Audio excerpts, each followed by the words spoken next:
Final Fantasy XI really set the bar for me in MMOs, especially in terms of zone design, but which zones stand out above the rest. In this video I'll be going through my top 5 zones from the Rise of Zilart expansion, an expansion that really helped define what the game would eventually become.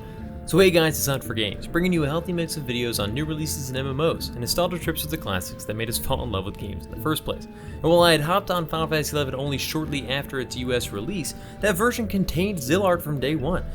While technically an expansion, for most players outside of Japan it will always be just a core aspect of the initial game, because we never played the game without it. And I have no regrets about that, because some of the zone additions for this expansion are my favorites in the entire game, starting with the most obvious, the Sanctuary of Zita. If you ask 10 people what their favorite zone of Final Fantasy XI is, 9 of them will say the Sanctuary of Zita, and the last one will say that zone before the Boyata Tree with the awesome music.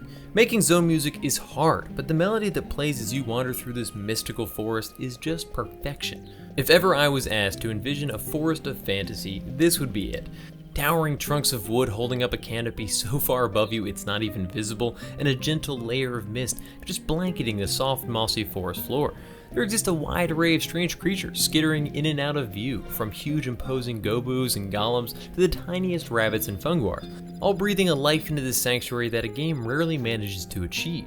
It just perfectly represents that ancient place, somewhere you almost feel like you shouldn't be imposing upon.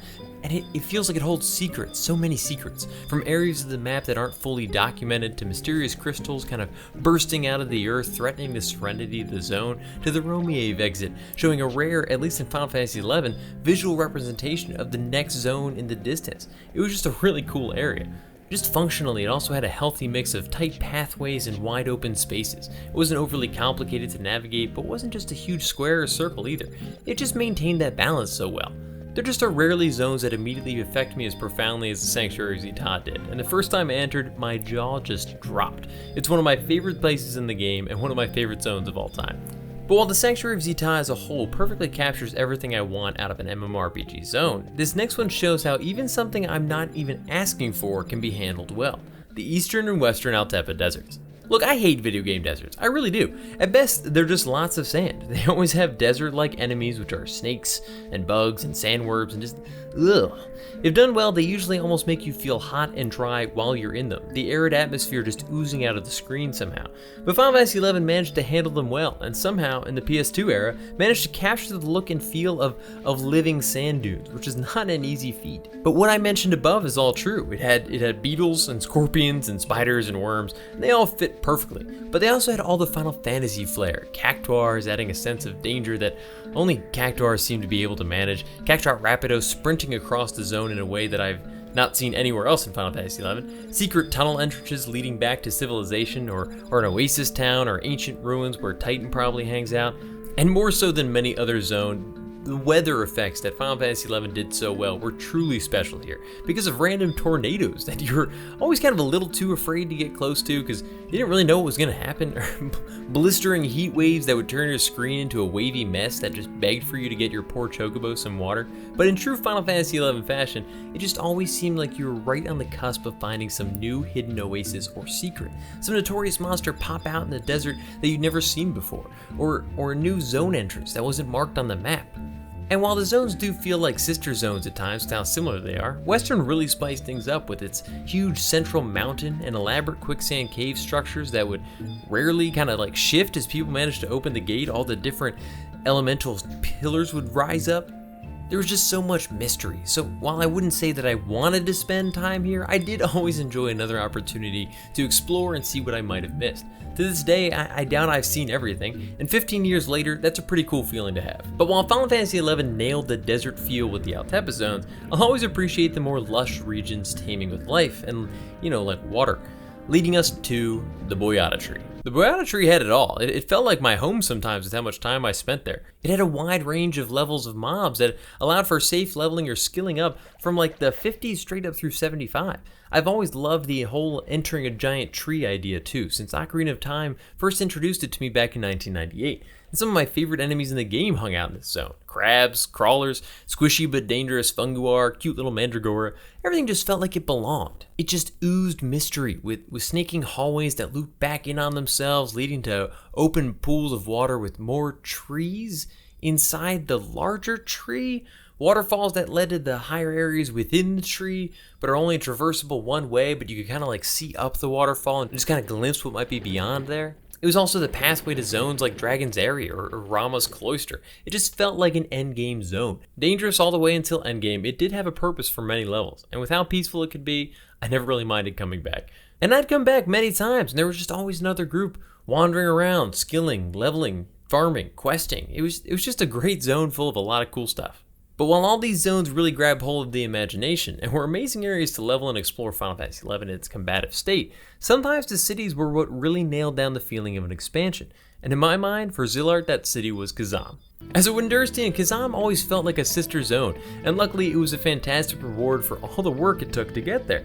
That damn 3 keys quest to get access to the Chasm airship pass was kind of miserable and long-winded, but for many it was the first airship ride that they experienced in Final Fantasy XI, which is a special victory in itself.